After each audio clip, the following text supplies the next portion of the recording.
Olha só, a gente vai agora para o Rio de Janeiro conversar com a Jurema Werneck, que é diretora executiva da Anistia Internacional no Brasil e presidente do Conselho de Administração do Fundo Brasil de Direitos Humanos. Seja muito bem-vinda, Jurema, tudo bom? Olá, Jurema. Tudo bom, Thalita? Boa tarde para você, boa tarde para a Uli e para a Fernanda, valorosas companheiras que nos representam no Fundo Brasil de Direitos Humanos e no Fundo Baobá. O Fundo Brasil, inclusive, que nos dá a oportunidade de conversar com o Jurema aqui. Muito obrigada. Jurema, eu queria que você falasse sobre esse acompanhamento que a Anistia tem feito do caso Marielle. Um acompanhamento muito de perto, fazendo cobranças sobre respostas. E agora a Anistia está pedindo uma audiência com o governador do Rio de Janeiro para ter 13 de março agora, né? Exatamente, Thalita. A Anistia está acompanhando o assassinato de Marielle, está mobilizando gente no mundo inteiro para buscar justiça por Marielle desde a primeira hora. Desde aquele momento terrível, nós estávamos lá, nós fomos lá, documentamos a cena do crime e a partir daí temos desenvolvido ações todos os meses. Agora, para os próximos 2 anos, a gente pediu audiência com o governador do estado e também com o procurador-geral do estado do Rio de Janeiro. O objetivo é simples, não é? Que eles respondam quem mandou matar Marielle Franco e por quê, não é?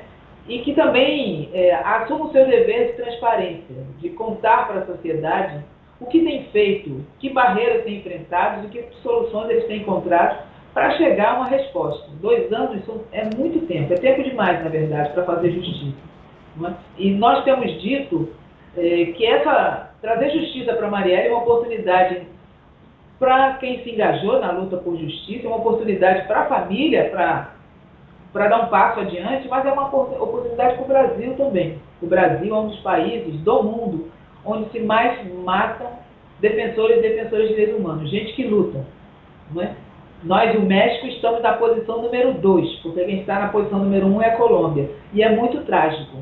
Trazendo informações, resolvendo o caso Marielle, é uma forma do Brasil, através das autoridades, passar a mensagem clara de que assassinato de defensores de direitos humanos, ameaças a defensores de direitos humanos, não serão tolerados. A gente pediu audiência ao governador e ao procurador-geral, mas infelizmente, até o momento, eles ainda não abriram nossas agendas para nos receber. A Anistia Internacional e a família de Marielle. A investigação pouco se aprofundou. Eu lembro que quando estava para fazer 1 ano, surgiu a notícia então de que os 2 supostos assassinos foram presos. Agora há poucos dias, os bens foram apreendidos dos 2. Mas nesses 2 anos, pouco se aprofundou em relação a quem mandou matar Marielle de fato. Como que você interpreta isso? Olha, tem havido uma guerra de informação, que é na verdade uma guerra de desinformação, não é? Que pode sugerir, inclusive, uso político, né, de disputas políticas sendo travadas nessa arena onde a gente quer, na verdade, é a resolução do crime, a gente quer respostas. A gente tem visto também que as autoridades têm se mantido recuadas, ou seja, como eu disse, falta transparência. Não sabemos o que está acontecendo, não sabemos o quanto a investigação se aprofundou ou não, porque eles não dizem, eles confundem o dever que eles têm de sigilo com o dever que eles têm de transparência. O sigilo da investigação é algo necessário, importante, e não é disso que a Anistia está falando. Nós estamos falando da obrigação das autoridades públicas de prestar contas dos seus processos, do que estão fazendo para resolver determinado problema. E, nesse caso, do que está sendo feito, tanto no Ministério Público quanto na Segurança Pública do Rio de Janeiro, para resolver essa questão sobre quem mandou matar a Marielle e por quê. Mesmo porque é um caso que tomou repercussão internacional. Então, de fato, o Brasil precisa apresentar respostas e soluções para esse crime. O mundo inteiro quer saber. Nós, na Anistia Internacional, estamos prestes a entregar. Se o governador nos receber, falaremos com o governador no dia 13, se ele nos receber, representando quase 1 milhão de pessoas que assinaram a segunda petição que nós abrimos em relação a esse caso. Em 13 de março do ano passado, nós estivemos com o governador e com o procurador entregando mais de 800 mil assinaturas de diferentes países do mundo inteiro. Marielle, na sua luminosidade, ela representa mais do que o Brasil. Ela representa o mundo e sua esperança de luta. Ela representa essa vontade de engajamento por uma causa justa. Marielle era uma mulher negra, bissexual, cria de favela, que sempre se colocou ao lado daqueles que buscavam resolver as injustiças, que denunciavam as violações de direitos humanos no campo da segurança pública, denunciava e buscava soluções para os assassinatos de jovens negros na favela, mas também para os assassinatos de policiais. Ela apoiava familiares, as mães desses jovens e as mães dos policiais também. Ela era uma mulher comum que, diga-se de passagem, ela não queria tratamento especial, ela nunca reivindicou tratamento especial. Mas o que ela se colocou como uma defensora de direitos humanos, quando ela saiu a público para lutar, ela se colocou numa posição especial. E o assassinato de uma pessoa no exercício da luta por direitos é muito grave. É uma tentativa de silenciar quem luta, de silenciar os movimentos sociais. E isso a gente não pode aceitar. Para o Brasil virar a página, o Brasil precisa proteger quem luta, proteger quem está querendo fazer desse país um lugar melhor para se viver. Então é por isso que a gente insiste, com o governador do Estado, aproveito para mandar um recado para ele daqui do seu programa, receba a Anistia Internacional, receba a família de Marielle, porque é preciso que o governador do Estado dê informações, apresente informações para nós e, através de nós, a toda a sociedade do Brasil e do mundo. Marielle Franco tinha postado nas redes sociais um dia antes de ser assassinada um questionamento, né? Quantos mais vão precisar morrer para que essa guerra acabe? Daí a gente entra nessa pauta da segurança pública, porque ela fazia ali uma crítica muito contundente em relação à política, de fato, de segurança pública, política essa que piorou desde então. Aí no Rio de Janeiro, principalmente, mas em todo o país. É verdade, Thalita. O que a gente viu, o que a gente vê no Rio de Janeiro é um caso muito exemplar dessa piora. Porque desde então, a gente agora tem a polícia que mais mata. Mais de 1.800 pessoas foram assassinadas pela polícia em 2019 no Rio de Janeiro. E diga-se de passagem, o estado de Rio de Janeiro não está entre os 10 estados mais violentos do país.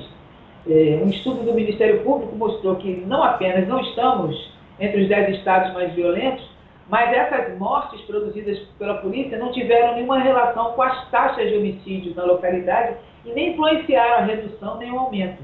Ou seja, não chama isso de política de segurança pública, mas é uma ação de produção de mortes, de sofrimento aleatório, que o que produz são crimes de direito internacional, mas não política de segurança.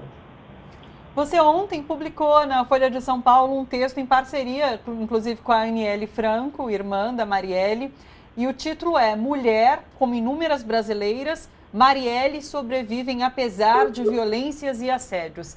Inclusive é um tema que a própria Fernanda Auli comentaram aqui, das muitas Marielles que vivem hoje no Brasil e que resistem a essa situação que a gente passa. Acho que a nossa conexão com a Jurema voltou. Você chegou a ouvir minha pergunta ou não?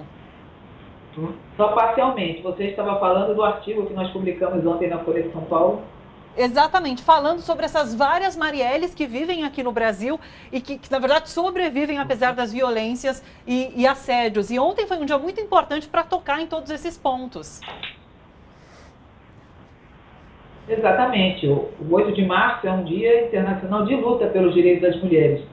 É um dia que simboliza uma coisa que Marielle também simboliza e simbolizava, não é? Essas mulheres, como dizia a Uli agora há pouco, né?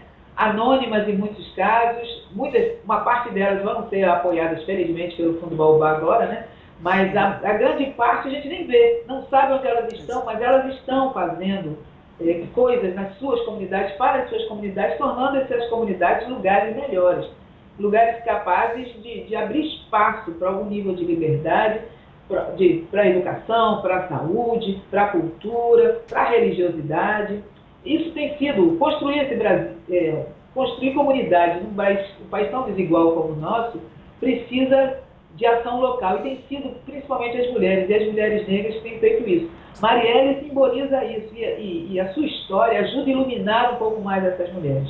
Não é? Ela era uma pessoa muito solar, não é? Ela iluminou muita coisa quando estava viva, mas ilumina também depois de sua morte. Ela permite que a sociedade brasileira e o mundo veja que existem mulheres que, como ela, dão sua vida para fazer desse país, do seu lugar, um lugar melhor. E elas também inspiram novas gerações, não é? Da mesma forma que Marielle é semente, essas mulheres que a gente nem conhece, nem sabe o nome, e talvez não tenham lido aquele artigo, essas mulheres estão inspirando as meninas das suas comunidades, os meninos também, para lutar, para fazer desse lugar um lugar melhor e principalmente para reagir às violências e às violações de direitos humanos que sofrem cotidianamente.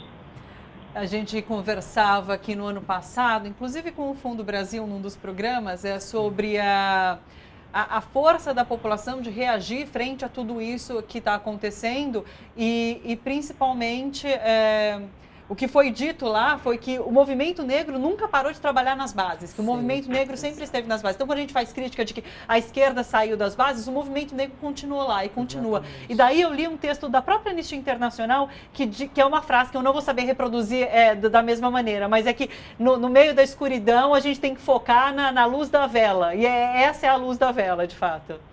Exatamente. É o símbolo da anistia, né, que vocês veem aqui atrás. É uma vela que se inspira no provérbio chinês, que mais vale acender uma vela do que maldizer a escuridão. Ou seja, é esse reconhecimento da importância de se engajar e fazer alguma ação, de tomar uma atitude, de mudar alguma coisa, de se juntar a outras pessoas para mudar alguma coisa. E é isso tudo tem a ver com a história de Marielle e com a história do 8 de março que a gente celebrou e articulou e atuou no dia de ontem.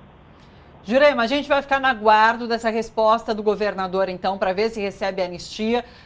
Vamos voltar a conversar, caso essa audiência de fato aconteça, porque a gente vai querer saber dos detalhes. Mas agradeço desde já a sua participação aqui no Bom para Todos. Muito obrigada. Obrigada a vocês todas. Estamos à disposição.